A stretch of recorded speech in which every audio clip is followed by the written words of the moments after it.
Seeds are the source of life and energy. They're the core of what lies ahead.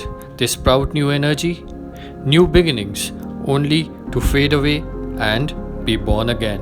Beautifully put into words by my wife Bhavya.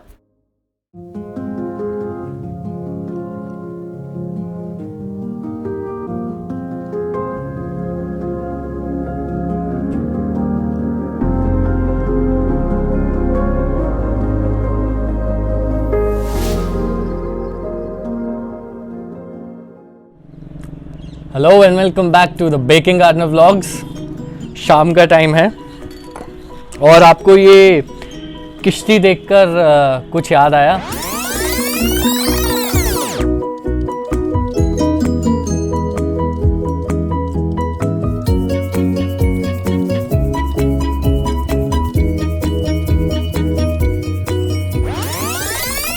आज इस किश्ती में हमें 3 बीज लगाए पूरे 15 दिन हो गए हैं। कौन से 3 बीज लगाए थे हमने लगाया था भिंडी, हमने लगाया था खीरा और हमने लगाया था घिया।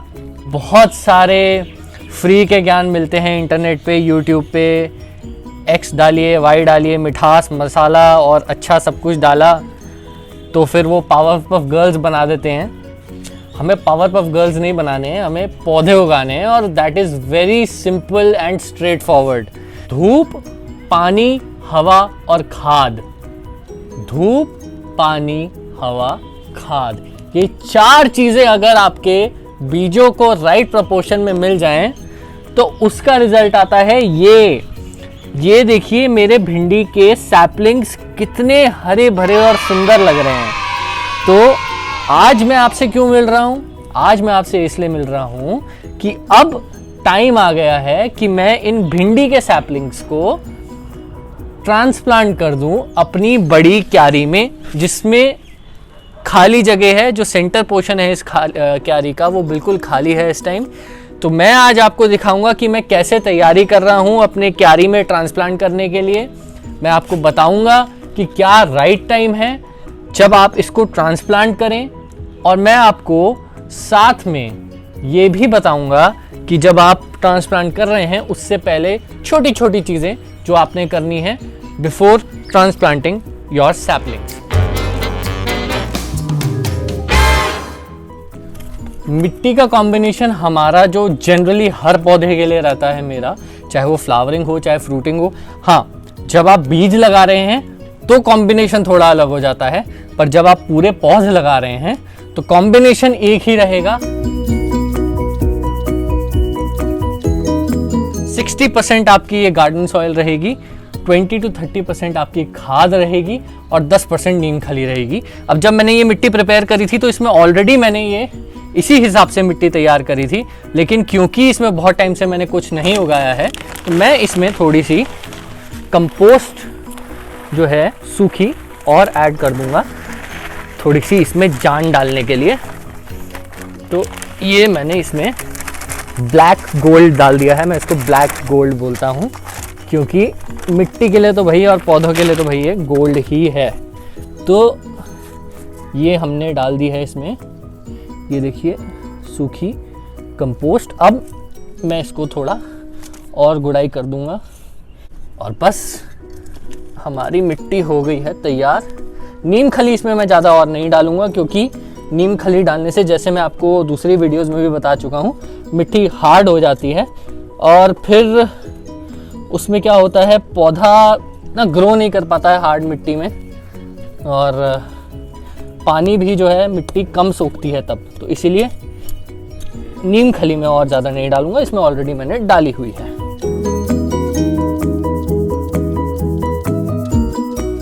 जब आप ट्रांसप्लांट करें अपने पौधे तो अपनी मिट्टी की जो गुड़ाई है उसको बहुत अच्छे से कर लें ताकि थोड़ी सी आपकी मिट्टी हल्की हो, थोड़ी एयरी हो। और ऊपर क्या होता है, जब मिट्टी आप बहुत टाइम तक आपका जो क्यारी है या गमला है वो ऐसे ही पड़ा होता है तो ऊपर फंगस की ग्रोथ होने लगती है।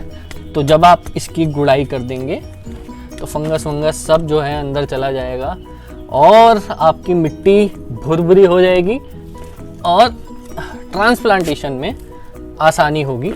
आप देख सकते हैं कि मेरी मिट्टी जो है जैसे जैसे मैं गुड़ाई करता जा रहा हूँ हल्की होती जा रही है। और हाँ, क्योंकि मैंने इसको खाली रखा हुआ था, इसके अच्छे से मैं बीच बीच में गुड़ाई भी कर रहा था, तो इसकी सोलराइजेशन भी अच्छे से हो गई है। तो आई एम प्रिटी श्योर कि ये मिट्टी जो है वो बहुत उपजाऊ हो चुकी है इस टाइम पर, तो हमें आसानी रहेगी हमारे भिंडी के पौधे को इसमें ग्रो करने में। अब बारी है ट्रांसप्लांट करने की। ये सबसे क्रिटिकल स्टेज है। आपने बीज लगा दिए, आपके पौध आ गई, लेकिन अगर ये खराब हो गया तो आपकी सारी मेहनत वेस्ट हो जाएगी। ट्रांसप्लांट करते हुए हमें 2 चीज़ें ध्यान रखनी है बहुत ज़्यादा। नंबर 1, ट्रांसप्लांट करने का टाइम। भरी गर्मी में ट्रांसप्लांट ना ही करें तो बेटर है, क्योंकि जितना गर्म मौसम रहेगा उतना प्लांट शॉक में जाने के चांसेस ज़्यादा रहेंगे, क्योंकि वो एक मिट्टी से ऑलरेडी वाकिफ़ है। अगर आप उसको दूसरी मिट्टी में डालेंगे तो थोड़ा शॉक में जाएगा, प्लस गर्मी का शॉक अलग, तो फिर सारी मेहनत बेकार। कल से दिल्ली में 1 हफ्ते की प्रेडिक्शन है बारिश की, इसीलिए मैंने इनको ट्रांसप्लांट करने का डिसीजन लिया। दूसरा, दिन का कौन सा टाइम बेटर है? शाम, क्योंकि शाम में सूरज ढल जाता है। और अब जब आप अभी इस टाइम पर अभी 6:30-7 बज रहे हैं, तो अभी जब मैं इनको ट्रांसप्लांट करूंगा तो सूरज ढल चुका है। इनके लिए आसानी रहेगी ठंडक में सेटल डाउन होने के लिए।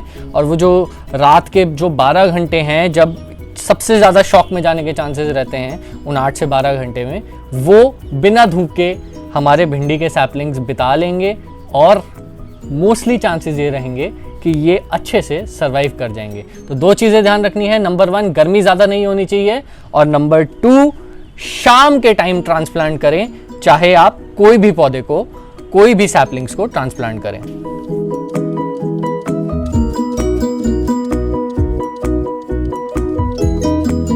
अब सैपलिंग्स तो हमारे आ गए हैं बहुत सारे। एक और क्रूशियल क्रिटिकल स्टेप है कि इसको निकालते समय हमें करना क्या है, क्योंकि इसके रूट्स डैमेज नहीं होने चाहिए। तो रूट्स ना डैमेज हो, और पहले तो हम चूज़ कर लेंगे कि हमारे सबसे हेल्दी वाले जो सैपलिंग्स हैं वो कौन से हैं, जिसमें सबसे बड़े और हेल्दी पत्ते हमें दिखाई दे रहे हैं। तो मैंने अभी आइडेंटिफाई किया है एक ऐसा ही सैपलिंग। तो अब हमें अपनी जो खुरपी है उसको थोड़ा गहरा गाड़ना है, ठीक है, ताकि हमारी जो रूट्स हैं वो डैमेज ना हो। तो खुरपी को मैंने गहरा गाड़ा, और अब ये देखिए,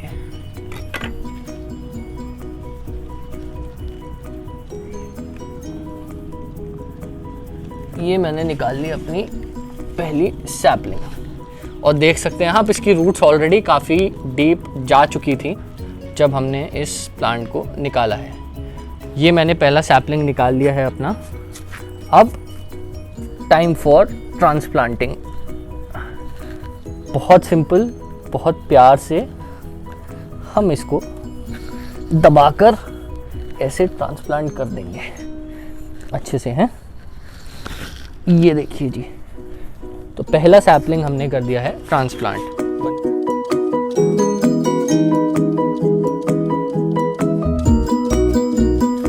अब देख सकते हैं कि मैंने 5 सबसे हेल्दी अपने सैपलिंग्स चूज़ करके ट्रांसप्लांट कर दिए हैं। अब उसमें अच्छे से पानी डालिएगा, हाँ, पानी की कमी नहीं रहनी चाहिए, पानी शुड बी एम्पल। तो अच्छा खासा, और ध्यान रखिएगा क्योंकि अभी जो है जड़ें पकड़ी नहीं हैं, तो पानी ज़रा कम प्रेशर से डालिएगा, वरना ये आपके पौधे जो है ना जगह छोड़ के गिर जाएंगे। हमारे सैपलिंग्स हो गए हैं तैयार। ये अपनी फाइनल डेस्टिनेशन पहुंच चुके हैं। अब बस हवा, पानी, धूप और खाद से हम ढेरों भिंडी निकालेंगे और उसकी वीडियोस आपके साथ शेयर करेंगे और कुछ इंटरेस्टिंग भिंडी रेसिपीज़ भी आपको दिखाएंगे बेकिंग गार्डनर व्लॉग्स पे। भिंडी की तो लग गई है हमारी पौध और आई एम हैप्पी। तो जी भिंडी के बारे में कुछ चीज़ें आपको बता दूं। टेम्परेचर्स जिसमें कि हमारे भिंडी के सैपलिंग्स फ्लरिश करेंगे आर द टेम्परेचर्स जो दिल्ली में रहेंगे, जो कि है 25 से 35 डिग्री सेल्सियस। 35 to 40 भी हो जाए तो that is not a problem. You can get a good harvest of lady finger और ओकरा till about October November from these saplings, so that part is also taken care of. And जहाँ तक रही बात इन सैपलिंग्स का ध्यान रखने की, इतना ध्यान वर्दी आई वुड से पौधा नहीं है। आप ज़्यादा ध्यान रखे बिना भी बहुत सारी हार्वेस्ट ले सकते हैं। ज़रूरी क्या है, जैसा मैंने पहले बोला, खाद, पानी, हवा और सनलाइट, ये आपको चीज़ें ध्यान रखनी है। बीच में कीड़े लगें तो उसका सल्यूशन ये है कि आपने कुछ नहीं करना है। इसमें जितने भी पेस्ट अटैक्स होते हैं उसको आप सिंपल नीम ऑयल सोल्यूशन से ठीक कर सकते हैं। ऐसा कोई पेस्ट अटैक नहीं है जो आप इतने स्मॉल स्केल पे अगर गार्डनिंग कर रहे हैं, आपकी कोई खेतीबाड़ी तो है नहीं कि आपने टनों टन भिंडी निकालनी है। तो अगर आप अपने हाउस होल्ड कंजम्पशन के लिए भिंडी उगा रहे हैं तो there is no such pest attack that can not be taken care of just by neem oil. तो नीम ऑयल का सोल्यूशन आप स्प्रे करते रहिए जब भी आपको लगे कि कोई कीड़े का अटैक आपके भिंडी के पौधे पे हो रहा है। ये थी सिंपल टिप्स भिंडी उगाने की। हाँ, आप मेरी जो है सीडलिंग की जो पौध तैयार हुई है, अभी देख रहे हैं भिंडी के थोड़े से और हैं सैपलिंग्स, उसके लिए अभी मैंने जगह बनानी है, तो वो मैं कल परसों में ट्रांसप्लांट कर दूंगा। बाकी हमारे रहे घिया और खीरे के, अमेज़ॉन से मैंने कुछ सामान ऑर्डर किया है स्पेशली सो दैट जो इनकी बेलें हैं उनको अच्छे से पनपने में कोई प्रॉब्लम ना हो, उसके लिए कुछ चीज़ें ऑर्डर करी हैं। तैयारी पूरी है, 1-2 दिन में हम इनको भी ट्रांसप्लांट करेंगे और उसकी वीडियो मैं आपके लिए अलग से लेके आऊँगा, क्योंकि बेलों की तैयारी कुछ अलग तरीके से होती है। टाइम बे टाइम तो आपको इन तीनों के हाल मैं बताता ही रहूँगा, और जो भी इनसे हार्वेस्ट निकलेगी उनसे बनाएंगे हम कुछ बहुत ही interesting recipes. So stay tuned, do subscribe to Baking gardener vlogs, देखते रहिए हमारी videos. Good evening, take care.